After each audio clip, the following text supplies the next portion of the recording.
What's up, guys? Welcome back to another episode of Scary Sundays. And today I want to share something that has been a pretty revolutionary new experiment that I've been trying out. And this is the first time that I'm kind of publicly sharing this, but I'll definitely keep you guys posted on how it goes. And essentially, it was inspired by this book that I'm reading, Change Your Life, Change Your Thoughts, Change Your Life, which is written by this author by the name of Wayne Dyer. And he's an American author, and basically the premise of the book is he took this ancient text called the Tao Te Ching, which is like one of the oldest texts that we know of, and it was written by this Chinese philosopher named Lao Tzu thousands of years ago. And basically the book is like just a really concise, clear, lucid manual for how to live a happy, peaceful life. And there's a ton of wisdom in there that's very sort of lines up with a lot of Eastern spirituality, Buddhism, Hinduism, and I would say just any spiritual traditions that kind of all saying the same thing if you can get past the bells and whistles.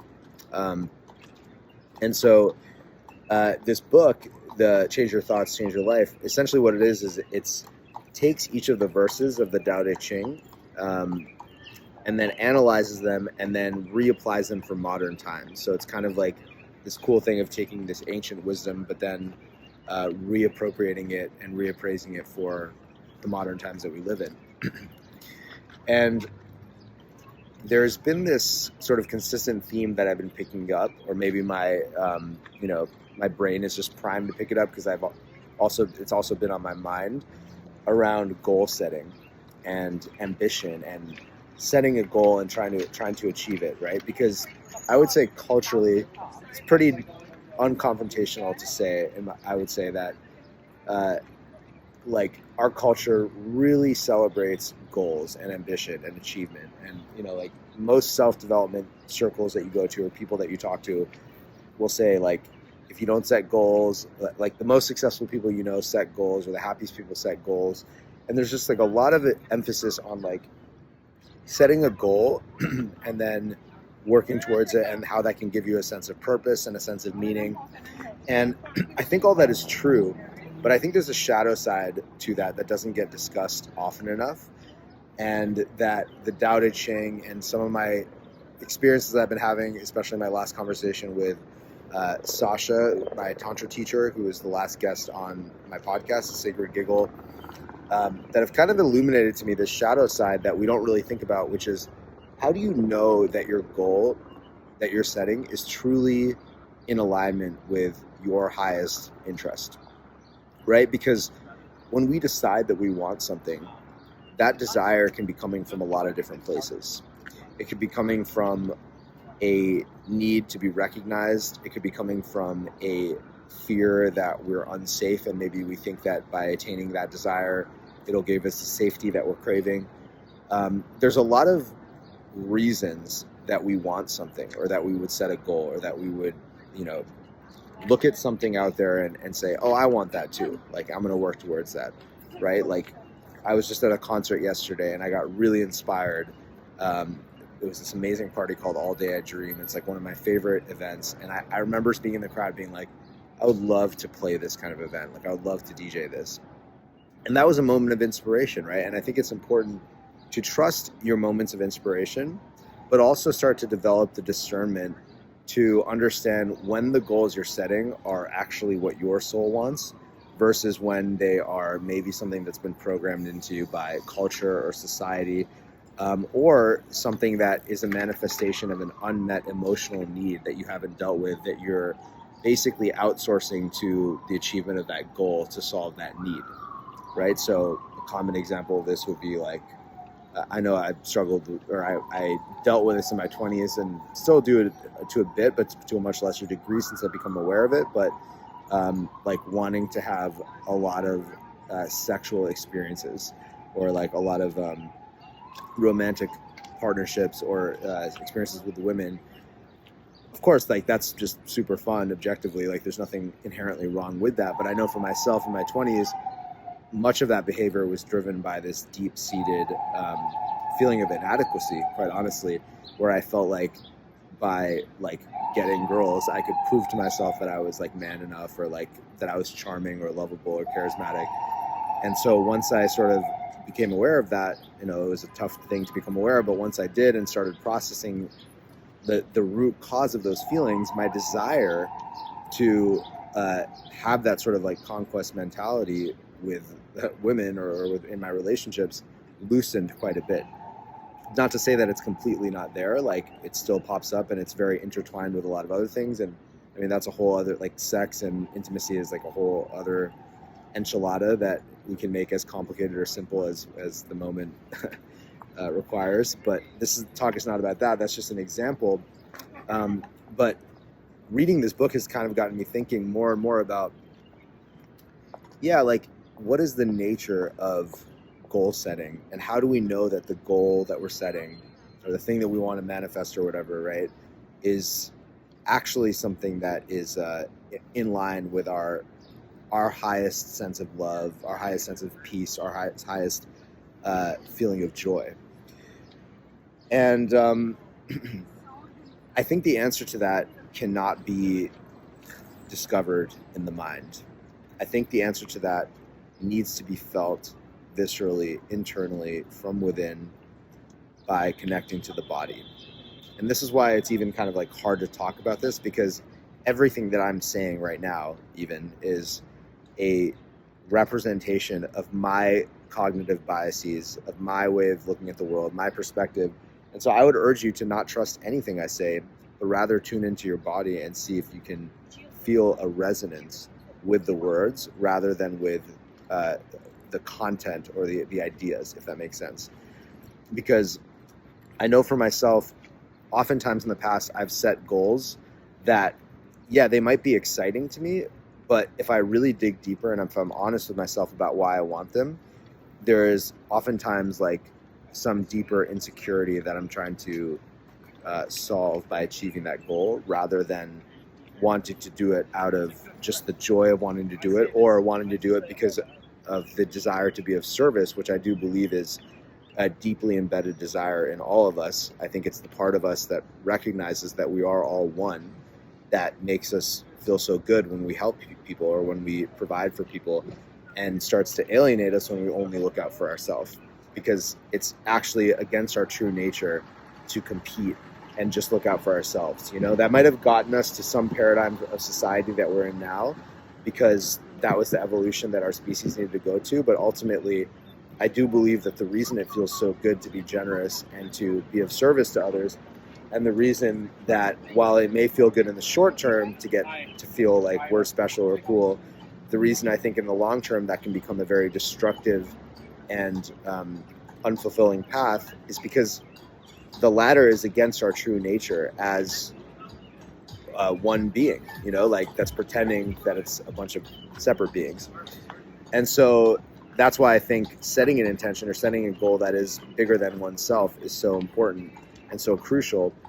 And when I did an audit of my own goals, I realized, if I was really honest with myself, like, a lot of these ambitions that I have, like with music, for example, like I want to play Coachella or whatever, like it's purely like, not purely, but it's largely an ego-based thing, right? It's like, I think an interesting question to ask yourself is, if I felt completely whole and at peace and fully loved, fully safe, fully held, fully feeling like I'm seen, basically if I was just as emotionally healthy as I possibly can be, what would I want to do then? And just see if that list lines up with the list of goals that you set for yourself. And if there are certain goals that aren't on that second list, it might be worth inquiring, like, okay, where do those goals come from? And for me personally, just to kind of, wrap this up with my own, where I'm at with this whole process of sort of finding disillusionment in this whole goal setting culture that we're in, is I've actually just made a commitment to myself very recently in the last couple of weeks to let go of all of my goals. Like, let go of all the things that I used to want to manifest, like, Coachella or whatever it is, and replace that practice of like waking up every day and like thinking about Coachella and like doing my manifestation practice, replace that practice with just sitting deeply within my body and allowing myself to connect to that place of oneness and wholeness that is already completely perfect as it is and needs nothing.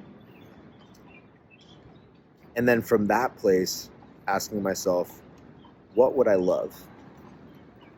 And in addition to that question, how can I be of service? And deep down, I think the answer to those questions, I think you can find things that will satisfy both of those questions because they're two sides of the same coin. Because I think deep down, what we truly love most is being of service.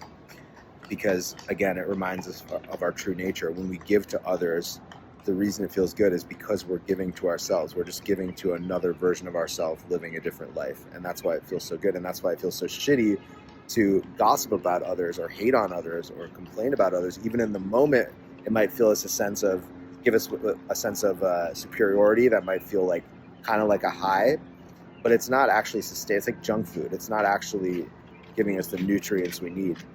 And it's also driving us further into separation. And I think a lot of goals that people set, if they're ego-based, they have that same tendency. And that's why I think people, this has been studied quite a bit, people will achieve some big goal that they had and then they'll get super depressed after. Like that's a very common phenomenon because the thing that they were deeply craving from that goal, they realize, which might have been the connection or the validation or whatever, they get it, but then it's like a fleeting thing. And it's like there's still a root thing there that hasn't been looked at. So yeah, I think this is like a really interesting concept and something I'm going to be trying out. It's really like even difficult for me to like really wrap my head around this and commit to it because I also have been so indoctrinated into this culture of setting goals and needing to achieve them. And even in self-development culture, there's a lot of that. Like even in like woke circles, it's like, okay, like how do you think about where you want to be and act like that person? It's like, how about think about where you are right now and make that heaven on earth so you don't need to postpone it to the future. And it again, like it feels uncomfortable for me to adopt this because there's parts of me that it triggers like, oh, am I just being lazy? Is this just like a cop-out?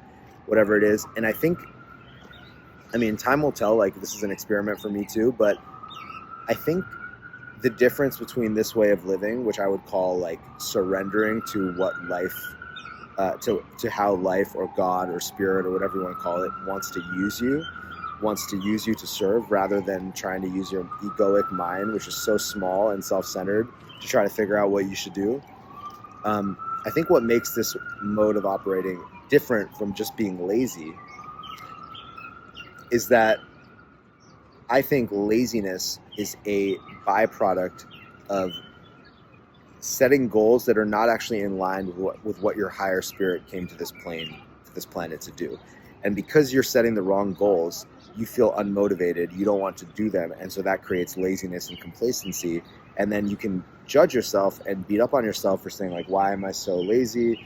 Why don't I do anything? But maybe the reality is that you're just setting the wrong benchmarks for yourself. You're setting the wrong goals for yourself. And there's a deeper part of yourself that knows that those are not going to lead you to happiness. So it's basically like trying to get you to not apply yourself to those things because it knows that they're not going to be the thing that matters most. And so there's a part of you that makes you lazy.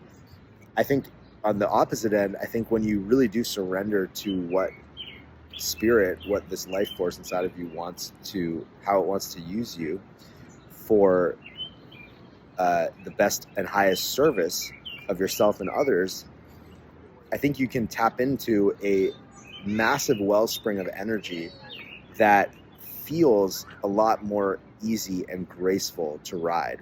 And so it's not so much that you're sitting around doing nothing and just like meditating all day, although if that's what is coming to you when you truly make that inquiry and ask yourself, what should I do? Then I think you should honor that because the nature that we come from is so much bigger than our puny little human ideas about what it means to be lazy or successful or ambitious or whatever.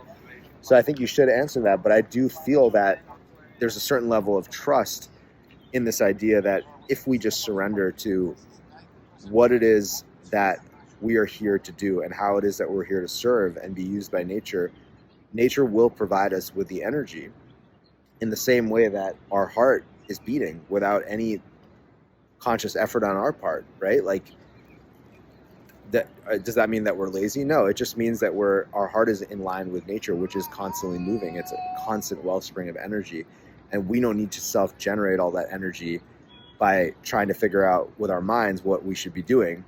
But if we can just take this time to listen and surrender, we will naturally feel that energy flow into us, and then we will take inspired action where it doesn't feel like a chore or we're dragging our feet. It feels like, of course, this is the logical next step that I'm going to do on my path, because I've checked in, I've tuned in with myself, and the motivation is pure, the intention is pure, and for something bigger than myself, and not coming from a place of childhood wounding. So that's the Scary Sunday for today.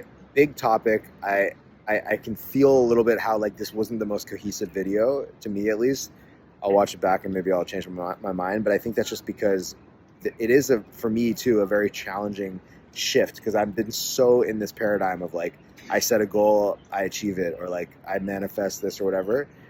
And I'm just realizing it's been very ego-based still, even with all the work that I've done.